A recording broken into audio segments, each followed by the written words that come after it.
हे शौनक आदि ऋषियों, भगवान के जो मंगल में मधुर चरित्र है वो श्रीमद् भागवत के उस समय तुम्हें सुनाऊंगा। इस श्रीमद् भागवत की रचना कैसे हुई कि देखिए, व्यास का मतलब समझ लीजिए विस्तार। व्यास का मतलब क्या है? विस्तार।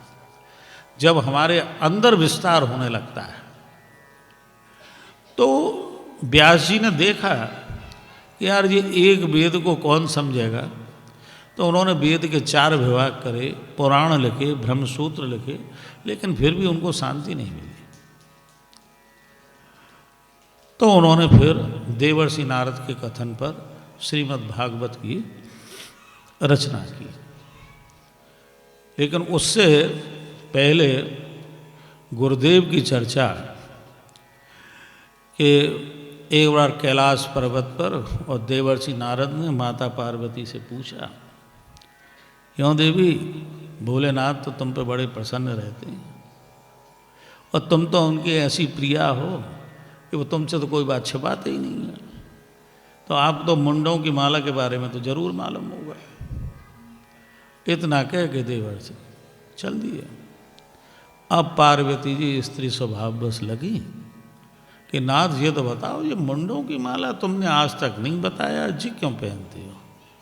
अरे बोलो देवी तुम छोड़ो, हम देखो तुम्हें कितना प्रेम करते हैं, तुम तो इस बात पर ध्यान दो, इन मुंडों की माला को छोड़ो। अरे बोलो नहीं ना, जे हमको बताओ आप जो मुंडों की माला क्यों पहनते? भगवान भोलेनाथ सजल हो गए।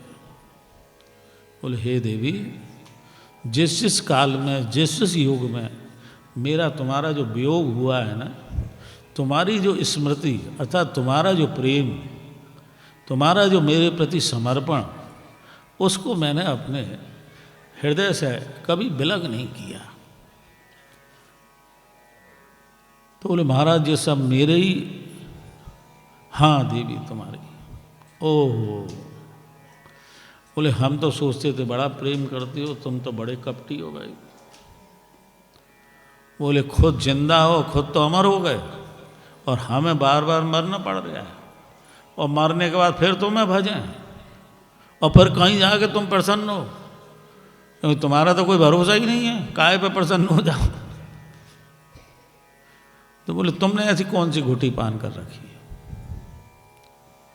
तो बोले देवी वो अमर कथा है। बोले हमें भी प्रसाद में दो। जितने भी जंत्र मंत्र तंत्र हैं सब शिवोक्त हैं।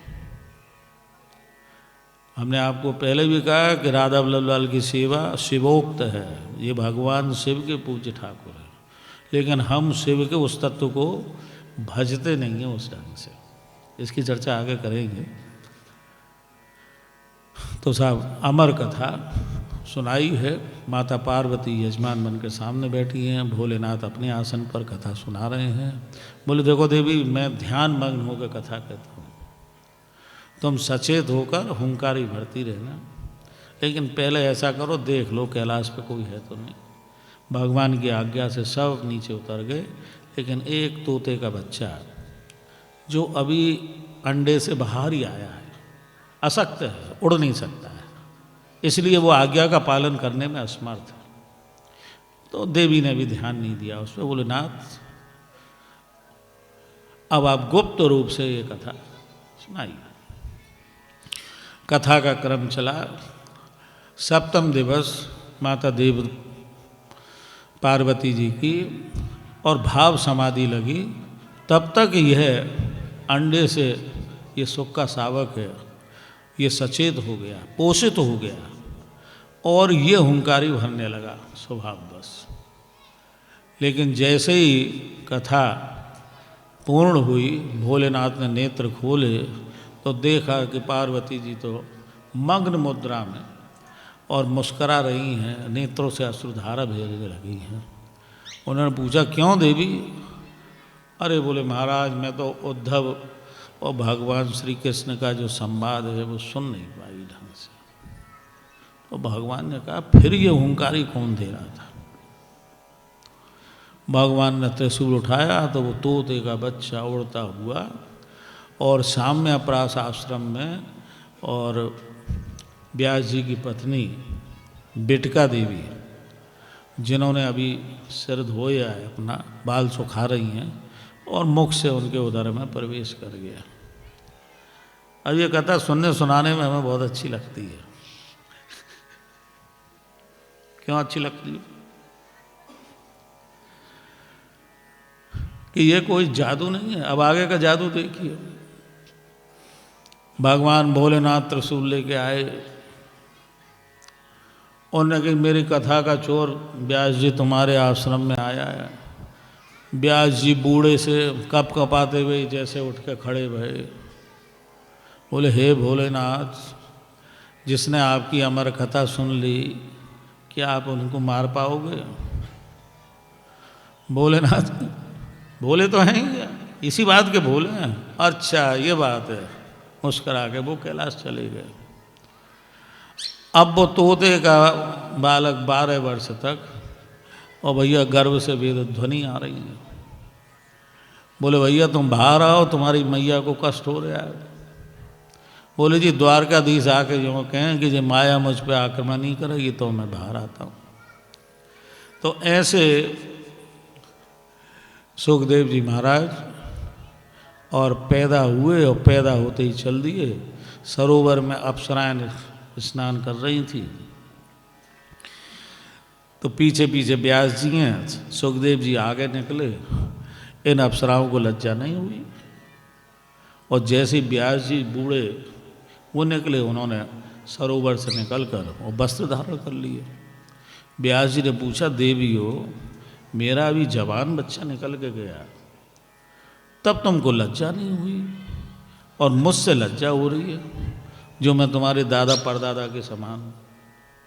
तो इन अप्सराओं ने बहुत ही सुंदर जवाब दिया। तद्वीक पृच्छति मुनौ जगदोस्तवास्ते, स्त्री पुंविदान तु सुतस्य विभक्ति दृष्टे।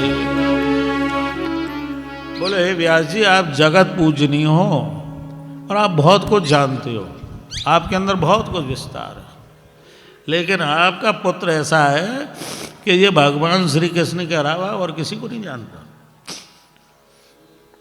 इसके अंदर भेद दृष्टि नहीं है। ये तो इस संसार के लिए मूक है, बधिर है, बहरा है, देखता ही नहीं है संसार की तरफ। इसकी तो समदृष्टि है, इसलिए हमको लज्जा नहीं हुई। आपके अंदर वो समदृष्टि नहीं है। तो व्यास जी ने ऐसे पुत्र को, और समय आने पर श्रीमद् भागवत का अध्ययन कराया, और बाद में सुखदेव जी महाराज छाया सुख का निर्माण कर कर, और फिर कई कंदराओं में अदृश्य हो गए। अदृश्य होने का मतलब वो कौन है? सर्वभूत हृदय। तो फिर वो इस जगत में व्याप्त हो गए।